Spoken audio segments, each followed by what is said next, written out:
Assalamualaikum warahmatullahi wabarakatuh. Di video ini saya ingin menjelaskan tentang perbedaan apa saja tentang testing dan debugging. Sebelum saya menjelaskan tentang testing dan debugging itu sendiri, izinkan saya memperkenalkan diri terlebih dahulu. Perkenalkan, nama saya Azhar Haikal Anwar. Saya berkuliah di Universitas Muhammadiyah Profesor Dr. Hamka, jurusan Teknik Informatika Fakultas Teknik. Nah, alasan video ini dibuat adalah untuk memenuhi tugas daripada mata kuliah testing dan implementasi. Langsung saja kita ke pembahasannya. Nah, pastinya kalau seorang programmer itu tentang testing dan debugging ini sudah bukan hal yang tidak asing lagi, melainkan hal yang biasa dilakukan oleh para programmer untuk membuat program. Nah, yang pertama itu, sebelum kita perbedaan, saya ingin menjelaskan tentang testing itu terlebih dahulu. Nah, apa itu testing? Testing adalah proses yang dibuat sedemikian rupa untuk mengidentifikasikan ketidaksesuaian hasil sebuah sistem informasi dengan hasil yang diharapkan. Nah, testing itu juga dilakukan untuk memastikan kualitas, yaitu menguji apakah sistem informasi yang dihasilkan sesuai dengan testing yang dilakukan atau yang direncanakan. Nah, yang tiga, proses menganalisa suatu entitas software untuk mendeteksi perbedaan antara kondisi yang ada dengan kondisi yang diinginkan atau defects, error, atau bugs, dan mengevaluasi fitur-fitur entitas software. Fungsi testing. Yang pertama, melakukan cek pada program terhadap spesifikasi. Yang kedua, menemukan bug pada program. Yang ketiga, menentukan penerimaan dari pengguna. Yang keempat, memastikan suatu sistem siap digunakan. Yang kelima, meningkatkan kepercayaan terhadap kinerja program. Yang keenam, memperlihatkan bahwa program bekerja dengan benar. Yang ketujuh, membuktikan bahwa error tidak terjadi. Yang kedelapan, mengetahui akan keterbatasan sistem. Yang kesembilan, mempelajari apa yang tak dapat dilakukan oleh sistem.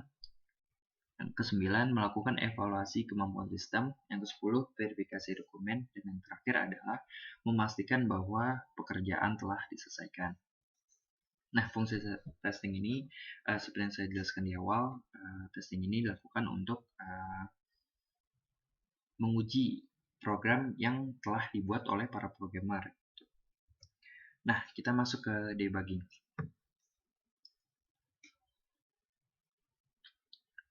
Nah, kalau istilah debugging itu sendiri, pasti teman-teman udah pernah baca pada Android. Nah, istilah debugging pada Android serta dalam programming itu sangat jauh berbeda, dengan tujuan yang jauh berbeda. Kenapa berbeda? Karena kalau dalam debugging itu sendiri, nah, apa itu debugging dan tujuannya? Debugging sendiri adalah suatu proses berupa pendeteksian dan penghapusan bug atau potensial error dari kode yang bisa memberikan dampak negatif seperti sistem yang tidak berfungsi atau terjadinya suatu crash.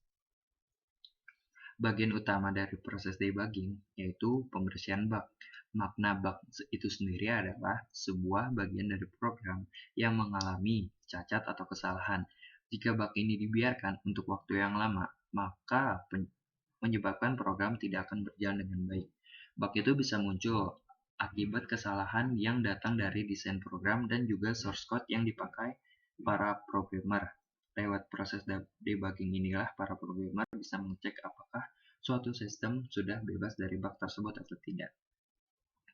Nah, kalau istilah debugging dalam programming itu, debugging adalah proses yang dilakukan programmer untuk mencari dan melakukan analisa pada kode program. Tujuannya adalah mencari dan memperbaiki serta menyempurnakannya. Debugging tetap sangat dibutuhkan dalam programming, walaupun sebenarnya para programmer berusaha membuat dengan maksimal dengan mengurangi semua risiko kesalahan yang ada. Namun pada faktanya itu kan tetap saja terjadi sebuah kesalahan pada para programmer dalam membuat suatu program sehingga program itu tidak bisa berjalan atau berjalan tapi terdapat banyak kecacatan di bagian-bagian tertentu. Bahkan itu juga kesalahan-kesalahan bug itu mungkin bisa dibilang masalah yang wajar atau umum dalam dunia programming, sehingga programmer selalu melakukan debugging untuk memastikan kesalahan yang bisa diatasi dengan cepat. Nah, tadi mengingat ini menjadi masalah yang umum, maka para programmer akan memberikan beberapa keterangan pada kode. Tujuannya adalah agar saat melakukan analisa suatu kode atau debugging bisa menjadi lebih mudah dan tidak memakan banyak waktu.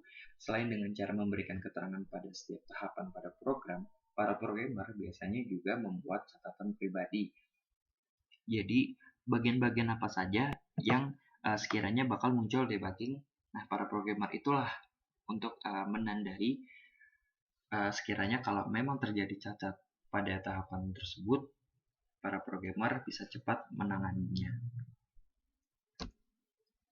Fungsi debugging yang pertama, menghindarkan dari kesalahan penulisan kode. Ini merupakan fungsi debugging yang pertama. Anda bisa Anda kenali ketika paham apa itu debugging.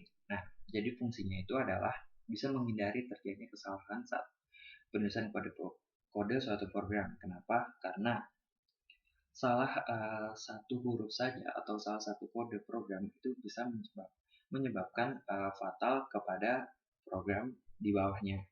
Contoh, kesalahan tulisan itu seperti kode yang belum ditutup, tanda kurung, atau titik koma, kode yang salah ketik dan menyebabkan tidak berfungsi dan lain-lain. Sehingga tadi seperti saya bilang tidak ada tanda kalimat penutup, maka program di bawahnya tidak bisa dapat berjalan. Yang kedua, mengevaluasi fungsi program. Bisa melakukan evaluasi fungsi program mana yang tidak berjalan dengan baik. Bahkan bisa juga salah satu fungsi itu akan menerima pembaruan setelah melewati proses debugging. Jadi setelah kita melakukan debugging, pastinya ada perbedaan-perbedaan yang kita ubah saat terjadinya debugging. Nah, yang ketiga itu meningkatkan keamanan sistem. Nah, melakukan debugging pada suatu program, maka diketahui kelemahan-kelemahan kode yang dijalankan. Jika kelemahan itu tidak diketahui dengan segera, maka bisa menurunkan tingkat keamanan sehingga debugging akan mampu mengidentifikasikan masalah itu dan kemudian meningkatkan keamanannya. Nah, perbedaan testing dan debugging. Nah, kalau testing dan debugging ini memiliki saling keterkaitan tapi memiliki tujuan dan fungsinya masing-masing, dan saling bertolak belakang tapi memiliki kaitannya untuk menyempurnakan sistem. Nah, yang pertama itu testing berangkat dari kondisi yang sudah diketahui dengan dibandingkan hasil yang diinginkan. Pelaksanaannya didasarkan jenis pengujian yang dibutuhkan. Sedangkan kalau debugging itu sendiri yaitu proses manual yang bertahap dan didasarkan pada jenis bug tertentu. Yang kedua, testing menjadi proses yang bisa direncanakan sebelumnya dan mengidentifikasikan kode yang gagal. Nah, kalau yang debugging merupakan proses yang tidak bisa direncanakan atau dipaksakan dan merupakan proses untuk menemukan sebuah solusi dari kegagalan kode. Yang ketiga, testing tidak membutuhkan ilmu desain ketika menguji sistem. Sedangkan kalau debugging itu sendiri yang saya jelaskan apa itu debugging, pada bagian apa itu debugging. Debugging itu mewajibkan programmer memiliki ilmu desain yang rinci ketika sedang melakukan debugging. Kenapa? Karena seperti yang saya jelaskan di awal, dengan adanya ilmu desain maka akan mengurangi bug-bug yang sekiranya bakal muncul saat mendesain program atau membuat program sehingga program itu berjalan. Dan yang terakhir adalah testing memungkinkan proses pengujian secara otomatis. Nah, sedangkan kalau debugging itu pengujian tidak bisa dilakukan otomatis. Nah, daftar pusaka berikut adalah beberapa referensi-referensi yang saya dapat untuk mencari definisi testing dengan definisi debugging atau perbedaan dan testing dengan debugging itu sendiri. Link tertera. Nah, sekiranya itu saja yang bisa saya dapat jelaskan tentang perbedaan apa saja testing dan debugging itu sendiri serta definisi masing-masingnya, keterkaitan pada program yang dibuat untuk menyempurnakan sehingga program itu dapat berjalan. Kurang lebihnya mohon maaf. Wassalamualaikum warahmatullahi wabarakatuh.